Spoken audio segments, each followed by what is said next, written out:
સર્વને જય શ્રી કૃષ્ણ.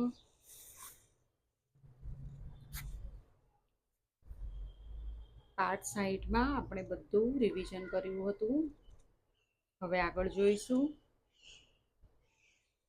સચ્ચિદાનંદ રૂપાય વિશ્વોત્પત્યાદિ હેતવે તાપત્રય વિનાશાય શ્રીકૃષ્ણાય વયમ નમઃ.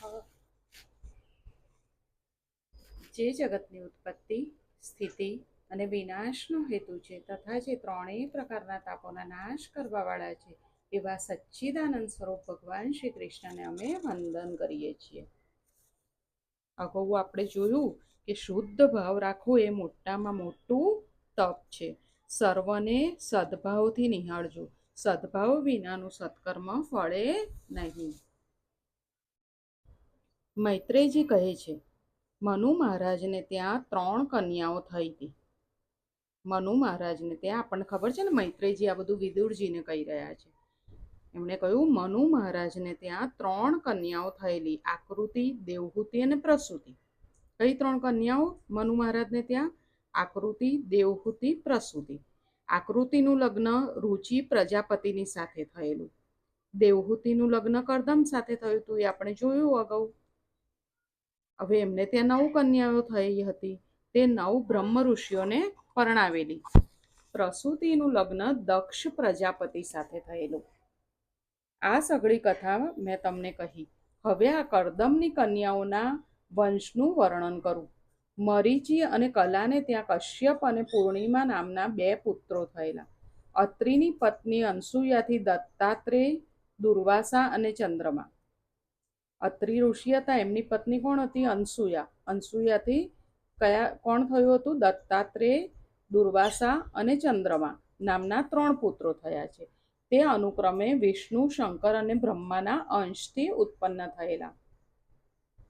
વિદુરજી પૂછે છે, આ સર્વશ્રેષ્ઠ દેવોએ અત્રિ મુનિને ત્યાં શું કરવાની ઈચ્છાથી અવતાર લીધા હતા તે કથા કહો. મૈત્રેયજી કહે છે કે દત્તાત્રેય અત્રિના ઘરે આવે છે. પુરુષ અત્રિ જેવો તપસ્વી બને અને સ્ત્રી અનસૂયા જેવી તપસ્વીની બને તો આજે પણ દત્તાત્રેય આવવા તૈયાર છે. નત્રી તે અત્રિ, સત્વ રજ તમ એ ત્રિગુણનો નાશ કરી નિર્ગુણી બને તે અત્રિ. સત્વ રજ તમ આ 3 ગુણોમાં જીવ મળી ગયો છે. આ 3 ગુણોથી જીવને અલગ થવાનું છે. કયા 3 ગુણોથી જીવને અલગ થવાનું છે? સત્વ, રજ અને તમ. તર્જની આંગળી જીવભાવ બતાવે છે, અભિમાન બતાવે છે. જીવમાં અભિમાન પ્રધાન છે. તચલી આંગળી સત્વગુણ છે. અંગૂઠો એ બ્રહ્મ છે. તેથી પુષ્ટિ સંપ્રદાયમાં ઠાકોરજીને તિલક અંગૂઠાથી કરાય છે, કારણ કે અંગૂઠો એ બ્રહ્મ છે. વેદમાં બ્રહ્મને નેતિ કહીને વર્ણવવામાં આવ્યો છે. આ જીવ બ્રહ્મનો સંબંધ સતત થવો જોઈએ. આ જીવ બ્રહ્મનો સંબંધ સતત થવો જોઈએ. આ 3 ગુણોમાં જીવ મળે છે. આ 3 ગુણોને છોડીને બ્રહ્મ સંબંધ કરવાનો છે. ત્રિગુણાતીત બ્રહ્મ સ્વરૂપને પ્રાપ્ત થયો છે તે અત્રિ. શરીરમાં તમોગુણ છે, તેને રજોગુણથી મારો, દૂર કરો. રજોગુણને સત્વગુણથી મારો એટલે તે નષ્ટ થશે. રજોગુણ કામ અને ક્રોધનો જનક છે. સત્કર્મથી સત્વગુણ વધે. આપણે સત્કર્મ કરીએ તો સત્વગુણ વધે. સત્વગુણ પણ બંધન કરે છે, એમાં પણ થોડો અહંભાવ રહી જાય છે. માટે છેવટે સત્વગુણને સત્વગુણથી જ મારવાનો. સત્વગુણનો પણ ત્યાગ કરવાનો છે અને નિર્ગુણી થવાનું છે. જીવ અત્રિ થાય તો તેની બુદ્ધિ અનસૂયા બને. અસૂયા વગરની બુદ્ધિ એ જ અનસૂયા. અસૂયા વગરની બુદ્ધિ જે હોય એ જ અનસૂયા. બુદ્ધિમાં મોટામાં મોટો દોષ કયો છે? અસૂયા. અસૂયા એટલે શું? મત્સર. બીજાનું સારું જોઈને જે ઈર્ષા કરે, જે બળે, એને શું કહેવાય? અસૂયા કે મત્સર કહેવાય. એટલે આપણી બુદ્ધિમાં બીજાને સારું જોઈને અગર ઈર્ષા થાય તો આપણી બુદ્ધિમાં અસૂયા છે. અસૂયા એટલે મત્સર, એટલે ઈર્ષા છે એમ સમજવાનું. એટલે આપણે બીજાનું જોઈને ઈર્ષા થવી ના જોઈએ. બધાને ખ્યાલ આવ્યો ને? અસૂયા બધાની બુદ્ધિમાં હોય છે. અસૂયા એટલે ઈર્ષા. પરદોષનો વિચાર એ કૃષ્ણ દર્શનમાં વિઘ્ન કરે છે. પરદોષ, બીજાના દોષ જોઈએ એ કૃષ્ણ દર્શનમાં વિઘ્ન કરે છે. બુદ્ધિમાં જ્યાં સુધી અસૂયા મત્સર હશે ત્યાં સુધી ઈશ્વરનું ચિંતન કરી શકાશે નહીં. આપણને બીજા માટે ઈર્ષા હશે તો આપણે પ્રભુનું ચિંતન કરી શકીશું નહીં. ભગવાનના દર્શન સર્વમાં કરવાના છે અને સર્વમાં બ્રહ્મના દર્શન કરે તો જીવ કૃતાર્થ થાય. જેની બુદ્ધિ અસૂયા વિનાની બને તે જ અત્રિ બને. જેની બુદ્ધિમાં અસૂયા ના હોય તે અત્રિ બને અને પછી તેમને ત્યાં દત્તાત્રેય પધારે. જીવ 3 ગુણોનો ત્યાગ કરી નિર્ગુણી બને અને બુદ્ધિ અસૂયા વિનાની નિષ્કામ બને ત્યારે ભગવાન પ્રગટ થાય.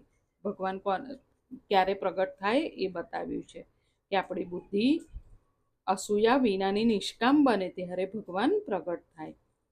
પ્રભુ સ્મરણથી બુદ્ધિ જાગૃત થાય છે. અસૂયા ઈશ્વરના માર્ગે જવામાં ખૂબ વિઘ્ન કરનારી છે. અસૂયા છે જ ઈર્ષા, એ ઈશ્વરના માર્ગે જવામાં ખૂબ વિઘ્ન કરે છે. અસૂયા જ્ઞાન શક્તિના વિકાસમાં અવરોધક છે. તેથી અસૂયા કોઈની ઈર્ષા ન કરો. બુદ્ધિ અનસૂયા બને ત્યારે ઈશ્વરનું ચિંતન કરી શકે. અસૂયા વગરની બુદ્ધિ અનસૂયા. અનસૂયા મહાન પતિવ્રતા છે. જે અત્રિ ઋષિ હતા તેમના પત્ની અનસૂયા હતા એ મહાન પતિવ્રતા છે. એક વખત દેવર્ષિ નારદજી કૈલાસમાં આવ્યા. શંકર સમાધિમાં હતા. પાર્વતીજી પૂજન કરતા હતા. પાર્વતી નારદજીને પ્રસાદ આપે છે. નારદજી કહે, લાડુ બહુ સુંદર છે. આજે તમારા હાથનો પ્રસાદ મળ્યો, પણ અનસૂયાના ઘરનો લાડુ તમારા કરતાં પણ શ્રેષ્ઠ છે. એવું નારદજીએ કોને કહ્યું? પાર્વતીજીને. પાર્વતીજી પૂછે છે, એ અનસૂયા કોણ છે? નારદજી કહે છે, તમે પતિવ્રતા છો, પણ અનસૂયા મહાન પતિવ્રતા છે. હવે પાર્વતીના મનમાં ઈર્ષા ઉત્પન્ન થઈ. મારાથી અનસૂયા વધે? શંકર ભગવાન તો સમાધિમાંથી જાગ્યા. પાર્વતી વંદન કરે છે. ઘરના માણસ બહુ વંદન સેવા કરે ત્યારે માનવું કે ખાડામાં ઉતારવાની તૈયારી છે. શંકરે પૂછ્યું, દેવી શું છે? પાર્વતીએ શંકર પાસે માંગણી કરી, કોઈ પણ પ્રકારે અનસૂયાના પતિવ્રતાપણાનો ભંગ થાય તેવું કરો. પાર્વતીજીને ઈર્ષા થઈ કે અનસૂયા મારા કરતા કેવી રીતે વધે? એટલે પાર્વતીએ શું કીધું શંકર ભગવાનને કે અનસૂયાના પતિવ્રતાપણાનો ભંગ થાય એવું તમે કરો. શિવજી કહે છે, બીજાને ખાડામાં ઉતારવાની ઈચ્છા કરનારો પોતે ખાડામાં જ પડે છે. દેવી, તેમાં કલ્યાણ નથી, પણ તારી ઈચ્છા હશે તો હું પ્રયત્ન કરીશ. હવે આ બાજુ નારદજી વૈકુંઠ લોકમાં આવ્યા. લક્ષ્મીજીને મળ્યા.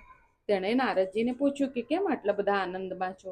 નારદજી કહે કે વૈકુંઠનો મહિમા પહેલા હતો, પણ હવે તો અનસૂયાના આશ્રમ વિના ક્યાંય જવાની ઈચ્છા થતી નથી. હું તેના આશ્રમમાંથી આવું છું એટલે આનંદમાં છું. લક્ષ્મીજી પૂછે છે, આ અનસૂયા કોણ છે? નારદજી કહે, એ તો મહાન પતિવ્રતા છે. લક્ષ્મીજીએ વિષ્ણુને કહ્યું કે આપ એવું કંઈ કરો કે જેથી અનસૂયાના પતિવ્રતાપણાનો ભંગ થાય. પાર્વતી એટલે બુદ્ધિ. બુદ્ધિ વિદ્યામાં મત્સર છે. લક્ષ્મી એટલે દ્રવ્ય. દ્રવ્યમાં ઈર્ષા રહેલી છે. ઈર્ષા એટલે અસૂયા રહેલી છે. બ્રહ્માણી એ રજોગુણ છે. સાવિત્રીજીએ પણ આ પ્રમાણે બ્રહ્માને વિનંતી કરી. હવે શંકર, વિષ્ણુ અને બ્રહ્મા ત્રણેય સાથે થયા. આ ત્રણેય દેવો ચિત્રકૂટમાં ભેગા મળ્યા. 3 દેવો અનસૂયાના આશ્રમમાં આવ્યા. હવે ત્રણેયની પત્નીએ કીધું કે અનસૂયાના પતિવ્રતાપણાનો ભંગ કરો. એટલે આ ત્રણેય દેવો ક્યાં આવ્યા? અનસૂયાના આશ્રમમાં આવ્યા. ભિક્ષા માંગીને કહ્યું કે અમે ભિક્ષા માંગીએ છીએ, પણ તમે નગ્ન થઈને ભિક્ષા આપો. આ ત્રણેય દેવો સાધુ બનીને આવ્યા અને કીધું કે અમે ભિક્ષા માંગીએ છીએ, પણ તમે નગ્ન થઈને ભિક્ષા આપો તો અમે લઈશું. અનસૂયા વિચારે છે કે જો નગ્ન થઈને ભિક્ષા આપું તો મારા પતિવ્રત્યનો ભંગ થાય, અને ભિક્ષા ના આપું તો આંગણે આવેલા અતિથિ પાછા જાય તો એ તો મહાપાપ છે, મને પાપ લાગે. પ્રભુ નગ્ન થઈ ભિક્ષા આપે એમ માગણી કરે છે, એટલે વૈષ્ણવ મને વાસના રહિત થઈ ભિક્ષા આપે. પ્રભુએ એમ કીધું નગ્ન થઈને ભિક્ષા આપો, એટલે નગ્ન થઈને ભિક્ષા આપવાનો અર્થ શું થાય? વાસના રહિત થઈને ભિક્ષા આપો. ઈશ્વરને વાસના રહિત થઈ નિષ્કામ થઈ સર્વ વસ્તુ અર્પણ કરવાની છે. અનસૂયાના મનમાં કોઈ વાસના ન હતી. સૂક્ષ્મ વાસના પણ જો મનમાં હોય તો 3 દેવો આવતા નથી. જો થોડી પણ વાસના આપણા મનમાં હોય તો 3 દેવો આવે ના આવે, પણ અનસૂયાના ઘરે આવ્યા કારણ કે એમના મનમાં વાસના ન હતી. અનસૂયાએ ધ્યાન કર્યું અને 3 દેવો ઉપર પાણી છાંટ્યું. હવે આ જે 3 દેવો ઉપર પાણી છાંટ્યું એ તો નાના બાળક બની ગયા. પતિવ્રતામાં એવી શક્તિ છે કે એક દેવોને પણ બાળક બનાવી શકે છે. હવે 3 દેવો તો બાળક થઈ ગયા. હવે પાર્વતીજી વિચારે છે કે સવારના ગયા છે, હજુ આવ્યા નથી. અહીંયા લક્ષ્મીજી અને સાવિત્રીજી પણ વિચારે છે. હવે 3 જણા ભેગા થઈને પોતાના પતિઓને શોધવા નીકળ્યા છે. 3 દેવીઓ ચિત્રકૂટમાં આવી છે. એટલામાં નારદજી ત્યાં આવ્યા. અનુષ્ઠાનમાં બેઠેલા છે. દેવીઓએ તેમને પૂછ્યું, અમારા પતિઓના કંઈ સમાચાર જાણતા હો તો કહો. નારદજી કહે, પહેલા કહો કોણ મોટું, તમે કે અનસૂયા? દેવીઓ કહે, અનસૂયા મોટા, પણ અમારા પતિઓ ક્યાં છે? નારદજી કહે છે કે મેં સાંભળ્યું છે કે તમારા પતિઓ બાળક બની ગયા છે અને અનસૂયાના ઘરમાં તેઓ તમને મળશે. બીજા સાથે અસૂયા કરનારને શાંતિ મળતી નથી.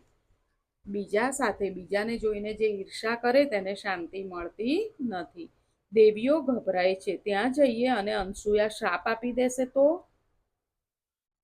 નારદજીએ કહ્યું, તમે ભલે મત્સર કરો છો, પણ અનસૂયા મત્સર કરશે નહીં. અનસૂયા તમને સદભાવથી જોશે, તમારા પ્રત્યે સદભાવ રાખશે.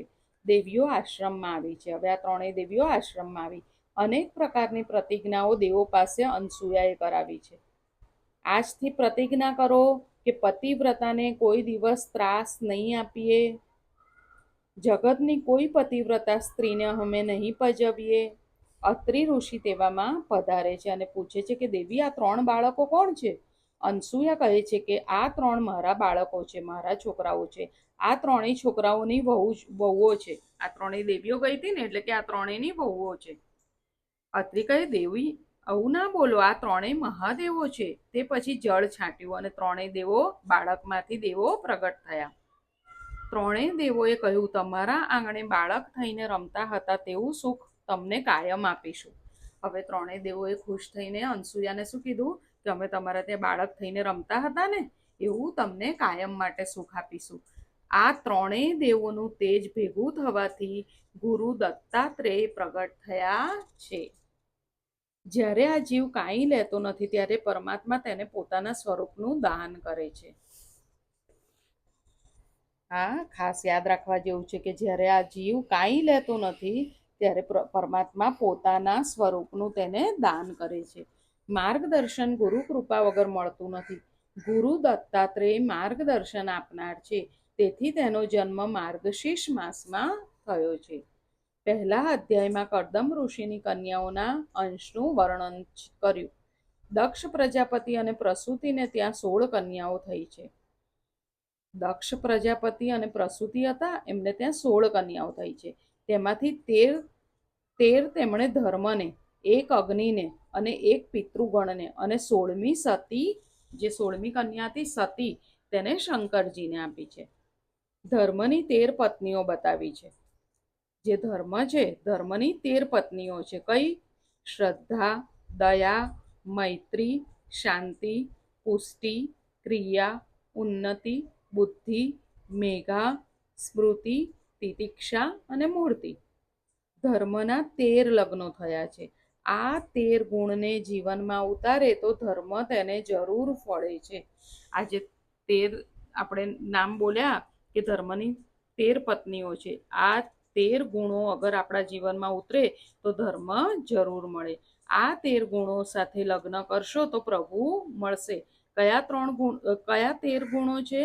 શ્રદ્ધા, દયા, મૈત્રી, શાંતિ, પુષ્ટિ, ક્રિયા, ઉન્નતિ, બુદ્ધિ, મેઘા, સ્મૃતિ, તિતિક્ષા અને મૂર્તિ. આ 13 ગુણો સાથે લગ્ન કરશો તો પ્રભુ મળશે. ધર્મની પહેલી પત્ની છે શ્રદ્ધા. ઈશ્વરમાં શ્રદ્ધા રાખો. ધર્મની પ્રત્યેક ક્રિયા શ્રદ્ધાથી કરજો. શ્રદ્ધા દ્રઢ હોવી જોઈએ. એક દિવસ નામદેવના પિતાશ્રીને બહાર જવાનું થયું. હવે શ્રદ્ધા કેવી હોવી જોઈએ તેના માટે એક દ્રષ્ટાંત છે. નામદેવજી તો બધાને ખબર જ છે. એક દિવસ નામદેવના પિતાશ્રીને બહાર જવાનું થયું. નામદેવની ઉંમર તે વખતે નાની હતી. ઘરમાં દેવ પૂજા હતી. તે પૂજાનું કામ નામદેવને સોંપ્યું. નામદેવને પિતાશ્રીએ પૂજાની વિધિ બતાવી અને તે મુજબ બીજે દિવસે નામદેવ ઠાકોરજીને દૂધનો પ્રસાદ ભોગ ધરાવે છે. પિતાશ્રીએ કીધું મારે બહાર જવાનું છે તો તું સેવા કરજે અને કેવી રીતે કરવાનું બધું વિધિ બતાડી. એટલે નામદેવજી તો નાના હતા. એમણે જે પ્રમાણે એમના પિતાજીએ કહ્યું હતું એ પ્રમાણે દૂધનો ભોગ ભગવાનને ધરાવ્યો. ભગવાન દૂધ પીતા જ નથી. નામદેવ બહુ કાલાવાલા કરે છે. રોજ તો પિતાશ્રીના હાથે આ ભોગ આરોગો છો. આજે મારી કઈ ભૂલ થઈ છે, તમે ભોગ કેમ નથી આરોગતા? પિતાજીએ નામદેવને કહેલું કે વિઠ્ઠલનાથ શરમાળ છે, પ્રભુ શરમાળ છે, તેમને વિનવણી કરવી પડે છે. તે પ્રમાણે નામદેવ વિનવણીઓ કરે છે. વિઠ્ઠલનાથ, તમે દૂધ નહીં પીઓ તો મારા બાપુજી મને વળશે. વિઠ્ઠલ, દૂધ પીઓ ને. બધી વિનવણી વ્યર્થ થઈ. છેવટે નામદેવ પોતાનું માથું મૂર્તિ આગળ પટકવા તૈયાર થયા. હવે એટલી વિનંતી કરી તોય પ્રભુ દૂધ નથી પીતા વિઠ્ઠલ ભગવાન. એટલે પછી નામદેવ કે હવે હું મારું માથું મૂર્તિ આગળ હું પછાડીશ. વિઠ્ઠલ, દૂધ પીવું છે કે નહીં? દૂધ નહીં પીવો તો હું મારું માથું પછાડીશ અને પ્રાણ ત્યાગ કરીશ. ત્યાં ભગવાન તેની દ્રઢ શ્રદ્ધા ભક્તિ જોઈને ખુશ થયા. જ્યાં નામદેવ માથું પછાડવા તૈયાર થયા ત્યાં ભગવાન પ્રગટ થયા. ભગવાને દૂધનો કટોરો લઈ લીધો અને દૂધ પીવા લાગ્યા. પ્રભુ બહુ ખુશ થઈ ગયા કે આને કેટલી શ્રદ્ધા છે. એટલે પ્રભુ તો જ્યાં નામદેવજી માથું પછાડવા તૈયાર થયા ત્યાં ભગવાન પ્રગટ થયા ને દૂધનો કટોરો લઈને ફટાફટ દૂધ પીવા લાગ્યા. હવે નામદેવજી તો 5 વર્ષના હતા. એ ભગવાનને દૂધ પીવડાવે છે. જ્યારે નામદેવજીને લાગ્યું કે વિઠ્ઠલ તો બધું દૂધ પી જશે એટલે તેમણે બૂમ પાડી, એ વિઠ્ઠલ, વિઠ્ઠલ, તું બધું દૂધ પી જાય છે, મને પ્રસાદી નહીં આપે? બાપુ તો મને રોજ પ્રસાદી આપે છે. નામદેવના પ્રેમથી વિઠ્ઠલનાથ પણ ખુશ થયા અને નામદેવને ગોદમાં લીધો અને દૂધ પીવડાયું. પ્રભુએ નામદેવને ગોદમાં બેસાડ્યા અને દૂધ પીવડાયું. દ્રઢ શ્રદ્ધા ભક્તિથી, દ્રઢ પ્રેમથી જળ પણ ચેતન બને છે. આપણી દ્રઢ શ્રદ્ધા હોય, દ્રઢ શ્રદ્ધા ભક્તિ હોય તો જળ પણ ચેતન બને છે. મૈત્રી, જીવ માત્ર પ્રત્યે મૈત્રી રાખજો. એટલે બધા માટે મૈત્રી રાખજો. શ્રીધર સ્વામીએ કહ્યું છે સર્વ પ્રત્યે મૈત્રી કરવી એ શક્ય નથી. બધા સાથે મૈત્રી કરવી શક્ય નથી. સર્વ સાથે મૈત્રી ના થાય તો વાંધો નહીં, પણ કોઈ સાથે વેર કરવું નહીં. વેર ન કરે એ મૈત્રી કર્યા જેવું જ છે. આજે અહીંયા સુધી રાખીએ. આજે આપણે શું શીખ્યા એ આપણે જોઈ લઈએ. આજે આપણે શીખ્યા કે અસૂયા વગરની બુદ્ધિ એ જ અનસૂયા. બુદ્ધિમાં મોટામાં મોટો દોષ છે અસૂયા. અસૂયા એટલે શું? અસૂયા એટલે મત્સર. મત્સર એટલે ઈર્ષા. બીજાનું સારું જોઈને ઈર્ષા કરે અને બળે એ જ મત્સર કહેવાય, એ જ અસૂયા કહેવાય. પરદોષનો વિચાર એ કૃષ્ણ દર્શનમાં વિઘ્ન કરે છે. બીજું આપણે શીખ્યા કે જ્યારે આ જીવ કાંઈ લેતો નથી ત્યારે પરમાત્મા તેને પોતાના સ્વરૂપનું દાન કરે છે. હજી આપણે બીજું શીખ્યા કે દ્રઢ શ્રદ્ધા ભક્તિથી, દ્રઢ પ્રેમથી જળ પણ ચેતન બને છે. દ્રઢ શ્રદ્ધા હોય આપણને તો જળ પણ ચેતન બને છે. આજે અહીંયા સુધી રાખીએ. ફરી જલ્દી મળીએ. સર્વને જય શ્રી કૃષ્ણ.